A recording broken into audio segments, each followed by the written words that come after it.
madoko ana MaMhanduwe tauya nenhau dzomanoko dzozuva rogumi nonomwe mwedzi uno waGunyana. Nyasi kwaburika masoko kuti waMnangagwa wari kuramba kuti Ezra achadzamira uyo ari gurukota zvinoitika mumasvingo aendesiwe kumataurodzi mhosva. Wanziwo ndo wari kumisawo Zimbabwe Anti-Corruption Commission kuti waite basa rawo. Heno kuti zvikaramba zvakadari zvichaperera papi, ticharamba hedu takalinga. Iwo waMnangagwa Nyasi waisapo kare mumwe kuti aite ndiye sachigaro woboka riri kuda kuongorora kuti mutongi Thompson Mabhikwa anokodzera chere kuti arambe ari muhofisi youtongiyo. Waisa Nyasi akasiya basa kuutongi November muchiya. Ticharamba takalinga kuti wachapedzera papi nhau dzawodzi. Zviri kufadza Nyasi mumasoko aburika kuti wano wemuZimbabwe wari kuita bau rokuramba wachienda kobayiwa. Kureketa kuno wanhu wakuru kwai wasvika pazvikamu 25 kubva muzana wabayiwa kamushonga kodziwa mupengo zvakakwana. Toramba tichizvikudza izvi tichizvitenda. Dare guru munyika raja nyaya yakaendesiwa ina Dexter Nduna ari mumiriro Chegutu uyo madoka zuva mudare reparamende achihwisana noRio Zim pamugodhi woDanley. Ipapa Dexter yu kwayajiwa nonyaya iyi zvokutoti akutofanira nokubhadhara nomari dzomagweta dzekuendesana kumataredzi. Heno kuti achareka chere kuendesa kumusorosoro. Ticharamba hedu takaringa.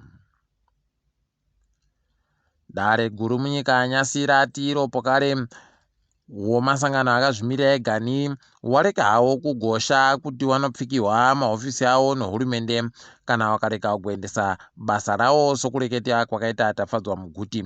Ipapa nokuti Tafadzwa Muguti zvinhu zvaakareketazvo zviribe kana chokuita nomutemo wenyika inoyo inotedzewa nomasangano akazvimirira ega ni. Ticharamba takaringa kuti wachareka chere kuita zvimwe zvinoita kuti wade kupfika masangano yamu. Guta roHarare raisiwa pokare muchoto. Nyasi gurukota rozvinoitika mumatunhu eJurai Moyo amisa basa Jacob Mafume uyo ari mutungamiri weguta ri. Akandoko chipiri zvichiitika izvi zviribei nokuti ipapa astondo riri kuuya ari kuri kutoendewa kumatarodzi mhosva kuti dare rigopa mutongo waro panyaya yekuti Jacob Mafume abenuke chere kubasa kana kuti areke kugobenuka. Idi heno kuti zvichaperera papi, ticharamba hedu takaringa, asi chinondohwadza kuti wagara muguta ndo wanoramba wari kundokuwara. Nyasi wanhu dandemutande raita kubheuka chokwadi pareketiwa no Medical Laboratory and Clinical Scientist Council of Zimbabwe wachireketa iwo kuti Tafadzwa Mugabe naTilder Moyo waribe mvumo dzokuita zvavanoita zvokupa vanhu mapepa anoratidza kuti vana bambo chere kana kuti kwete kuwana wanenge wari kuchengeta. The DNA Closure Show pabodzi pono Tilder Live Show dzanzi idzo dzinoita zvinhu zvisiri izvo no kanzuru iyi. Heno kuti zvichaperera papi, ticharamba hedu takaringa iko zvinoperera.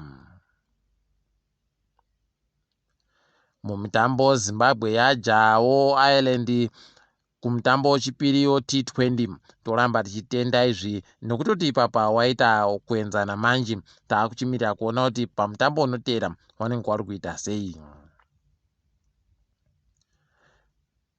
Heno kana muchamuziva Desmond Malingwa kwai ndiye aitiwa mumwe wevanhu vomuAfrica muno wagere hunde ku5 Pro yomuAfrica.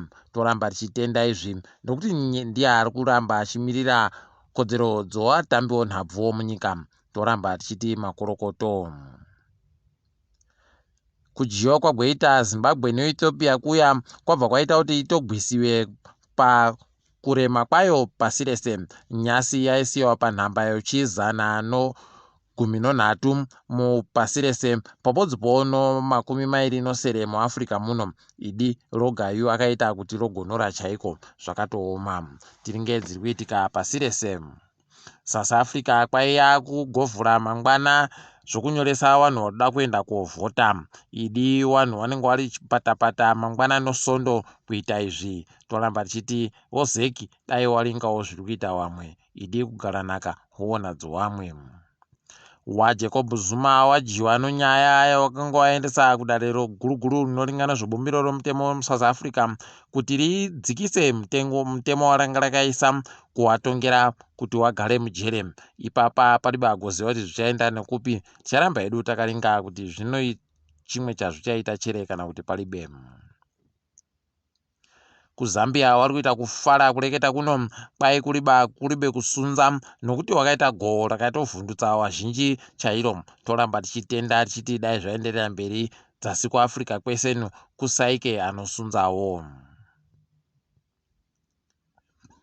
wokuKenya vari kufara kureketa kuno kwai wabisiwa pane inonzi red list yokuBritain. Ipapa kwai red list iyi nyika dziri kunzi ndo dzakanyanya kunyangaritsa panyaya dzihwamupengo zvokuti vanhu vari kubva vanenge wabva kunyika dzi vanofanira kuzobhadhara makutukutu mari kuti wabenuke munyika maomo. Idi nyika dzasi kuAfrica idzo dziribe chirwere chakanyanyitsa dziri kuramba dzindoisiwa dziri palisti rakadariri. Zvakatooma izvi mabi angu. ECOWAS wagoreketa iwo kuti wagoisa zviga zvokutekaira pabodzipo nokumisa dzimba kana zvimwe zvinhu zvevanhu womasoja ari kutonga kuGuinea. Heno kuti zvinoita zvinobatsira chere kana kuti zvichandoramba zvakadaro. Ukuwo kuMyanmar masoja ati ada kugoisa suki kuti aendesiwe kudare rodzimhosva nokuda kwouori. Heno kuti zvichagoneka chere kana kuti manyepo. Ticharamba hedu takaringa asi tiri ipapo. Kwanyasi tagumira pano. Ndini wenyu MaWarriors WeNhau.